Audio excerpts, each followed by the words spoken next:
Welcome to Cat Eye U.S. Stock. We watch markets with calm focus and sharp instincts.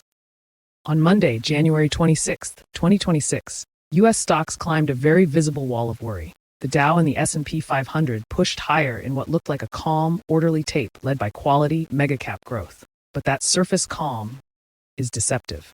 Underneath, gold is screaming higher, tech is grinding up, and the market is quietly positioning for a binary week around earnings, the Fed, and Washington. You look at the S&P 500 board, and you see why the headline felt so comfortable. Broad green across the map, not just some narrow melt-up in one or two names. Software, networking, Apple, Google, Meta, all lit up. Financials and industrials join the party. But then your eye catches that ugly red streak in the middle of tech. Semiconductors bleeding, a reminder that this rally has stress fractures, even on a strong breadth day. That heat map isn't random. Money's rotating toward big, recurring revenue platforms and away from crowded, high-beta hardware and consumer stories. Software, cloud, and networking are catching real inflows. Google and Meta are confirming communication services leadership. Banks and industrials are riding the same pro-cyclical wave. On the other side, semis, select EVs, staples, and parts of healthcare. That's where investors are quietly pulling cash from, or at least refusing to chase. And small caps, after a strong run, slip back a bit as traders lean into large cap balance sheets instead. Put it together, and the picture is uneasy. A blowout, durable goods report undercuts recession fear and gives bulls permission to lean into growth, especially the mega caps with clean balance sheets. The S&P, the Dow, even the Nasdaq all move higher in sync. But at the same time, metals are going parabolic, and political risk is front and center. This isn't complacency. It's a market that wants to stay long growth, but is now paying up for hedges that because it knows the earnings Fed and Capitol Hill trifecta could flip the story on a single headline. Around the street, the talk was less about the indices and more about where things could actually break. Desk chatter, and this is chatter, not confirmed fact, focused on hyperscalers ramping custom AI chips and what that might mean for AMD and the second-tier semis. In Nvidia, traders obsessed over heavy, short-dated options around its 50-day line. And in metals, people called silver's spike a meme-style move, layered on top of macro hedging. None of this is priced as a full-blown crisis yet, but it shows you exactly where positioning looks fragile if the narrative turns. Stop looking at the Dow and focus entirely on the split screen in front of you, because this is the most dangerous chart in the world right now. On the left side, you see gold shattering $5,100. That jagged line screaming panic is a historic signal that smart money is terrified of what's coming. Now shift your eyes to the right. That blue line is the Nasdaq, rallying on hype after the durable goods beat. These two realities are not supposed to exist at the same time. Usually when gold screams crisis, stocks crash. So which one is lying? Look at the bottom right corner. Tesla, down about 3%. It's the only mega cap that's actually pricing in the consumer reality. If the panic on the left is right, the hype on the right is a trap. Watch your stops. Apple was the cleanest expression of Monday's mood. Up nearly 3% as investors front-ran earnings and hid in what they see as quality growth. That strong durable goods print only reinforced that instinct. As the biggest weight in both the S&P and the Dow, Apple's move did real mechanical work lifting the tape. And it tells you exactly where the crowd wants to be, heading into a week that could easily swing from euphoria to disappointment. Scale, services, and a credible AI story. Meta backed up Apple's story with its own 2+% move.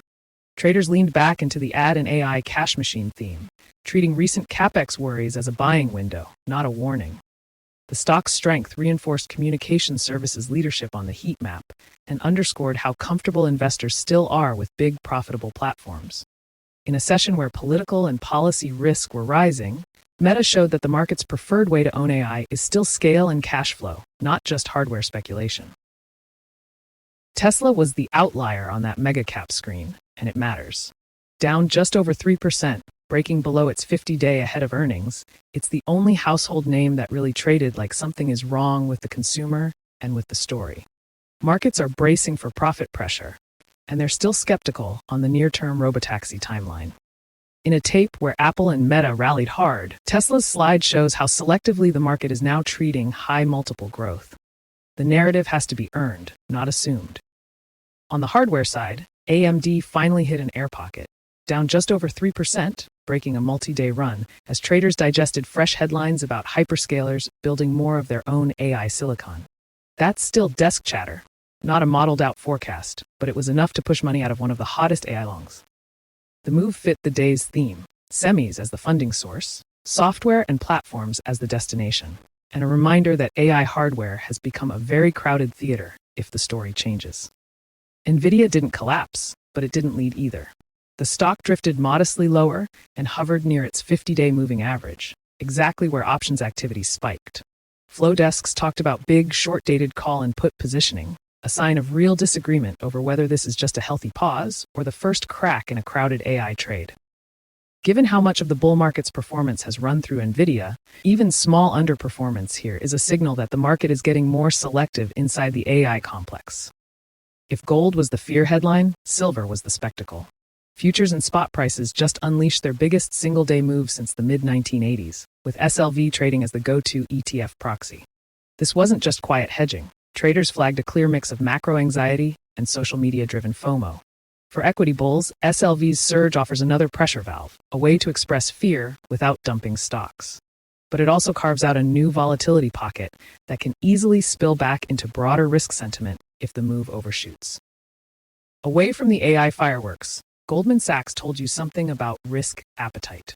The stock climbed alongside a broader bid in financials, helped by firm yields and improving sentiment around deal flow into the new year. Goldman is one of those names that doesn't just trade its own story. It reflects how confident the street is that capital markets will stay open. On a day when investors were hedging with metals, but still buying growth, GS quietly confirmed that the risk window is, for now, still open. Oklo sat at the extreme end of Monday's dispersion, down more than 6%, still unwinding a parabolic move driven by its AI data center power campus deal and a DOE pilot agreement. It's a tiny name, but an important tell. Oklo shows how aggressively the market has been willing to finance picks and shovels plays around AI, and how quickly that risk can reverse when traders decide to take profits. In a session where mega caps looked steady, Oklo reminded you that the speculative fringe of this cycle is still very much alive and very unstable. So where does this go next? The market just told you it's willing to run tech and cyclicals on a strong durable goods print, but it's also paying up for gold at record highs. That fear plus greed combo rarely lasts. Over the next few days, we get the Fed's decision and guidance, big tech earnings from Microsoft, Meta, and Apple, and a very real risk of more drama out of Washington on shutdowns and tariffs. None of those outcomes are priced as certain, which means this gold versus tech fracture is likely to resolve with force, not finesse. Stay nimble and know which side of that split screen you're really trading. To wrap it up, Monday looked calm if you only watched the Dow. Underneath, it was anything but. Breadth was healthy, leadership broadened, but metals went vertical and key parts of tech and EVs showed strain. The market is still biased to buy quality growth, but it's also quietly buying catastrophic insurance. As the Fed, megacap earnings, and Capitol Hill all collide this week, that split personality will have to pick a side. We'll be back to see which story survives.